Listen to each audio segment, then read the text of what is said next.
Assalamualaikum warahmatullahi wabarakatuh.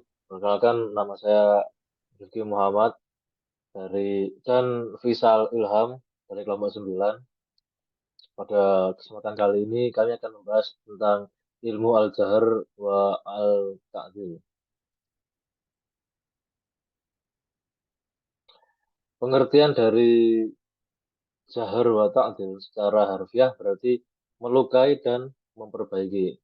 Menurut ahli hadis, jahr berarti mensifati seorang perawi dengan sifat yang membuat apa yang dirawatkannya menjadi tidak kuat atau menjadi lemah atau bahkan menjadikan riwayatnya tertolak.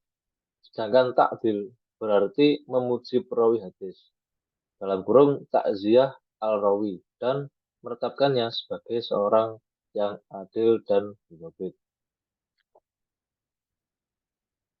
Kemudian sejarah perkembangan ilmu al-jahr wa ta'dil. Jahr wa ta'dil adalah ilmu yang mempelajari tentang kualitas para perawi hadis. Dan ilmu ini berkembang seiring dengan perkembangan periwayatan hadis dalam Islam. Pada awalnya, para sahabat Nabi Muhammad SAW sudah melakukan jahr wa ta'dil untuk menilai kualitas para perawi hadis yang mereka terima. Hal ini kemudian dilanjutkan oleh para tabi'in, tabi'in, dan seterusnya. Kemudian sejarah dan perkembangan ilmu al-jahr wa ta'dil. Setelah berakhirnya masa sahabat, ulama-ulama selanjutnya yang dikenal dengan masa tabi'in hadir dan melanjutkan apa yang sebelumnya telah dilakukan oleh para sahabat, yakni melakukan al-jahr wa al-ta'dil. Aktivitas al-jahr wa ta'dil dilakukan semakin intensif pada masa ini. Hal ini tidak lepas dari semakin jauhnya masa antara para tabi'in dengan sumber hadis, yakni Rasulullah SAW. Sehingga para ulama pada masa ini cenderung berhati-hati dalam menerima sebuah hadis. Kemudian sejarah perkembangan ilmu al-jahr wa ta'dil. Ulama hadis tidak memandang bulu dalam melakukan jahr wa ta'dil. Mereka hanya ingin menjaga keaslian agama Islam. Mereka juga meneliti dengan seksama hal ikhwal para perawi hadis sebelum menilai kualitas mereka.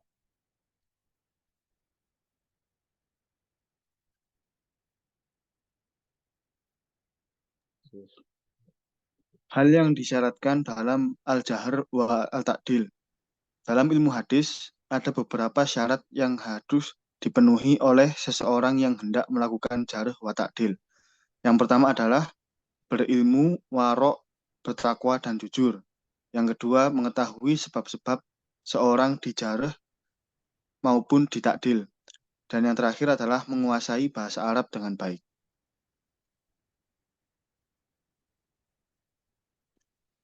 Adapun hal yang tidak disyaratkan dalam al-jahr wa al-ta'dil adalah yang pertama adalah jenis kelamin, karena dalam al-jahr wa al-ta'dil tidak memandang laki-laki maupun perempuan.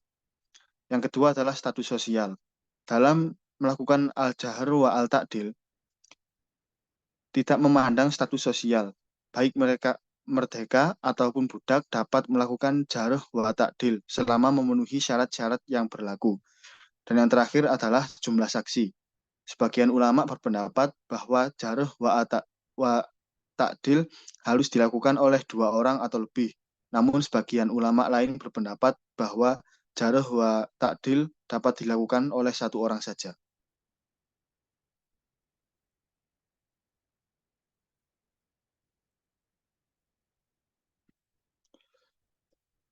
Pertentangan antara jahr dan ta'dil. Apabila seorang perawi dinilai positif atau takdil oleh sebagian ulama, sementara ulama yang lain menilainya negatif atau jarh, maka ada 2 kelompok besar pendapat ulama tentang hal ini.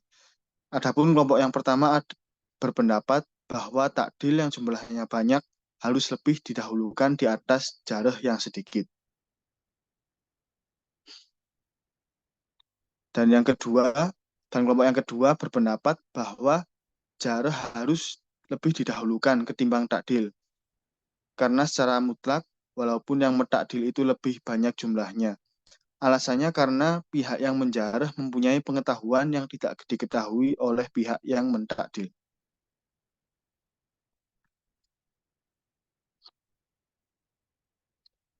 Dalam melakukan jarh wa ta'dil, terdapat etika di dalamnya. Adapun etika-etika tersebut adalah yang pertama adalah proporsi. Yang dimaksud proporsi di sini adalah penilaian terhadap perawi harus dilakukan secara objektif, tidak boleh terlalu tinggi dan tidak boleh terlalu rendah. Dan yang kedua, sesuai dengan keperluan. Jarh wa ta'dil hanya boleh dilakukan jika diperlukan. Misalnya untuk menentukan apakah suatu hadis dapat diterima atau tidak. Dan yang terakhir adalah komprehensif, yakni penilaian terhadap perawi harus komprehensif, tidak hanya fokus pada aspek negatifnya saja.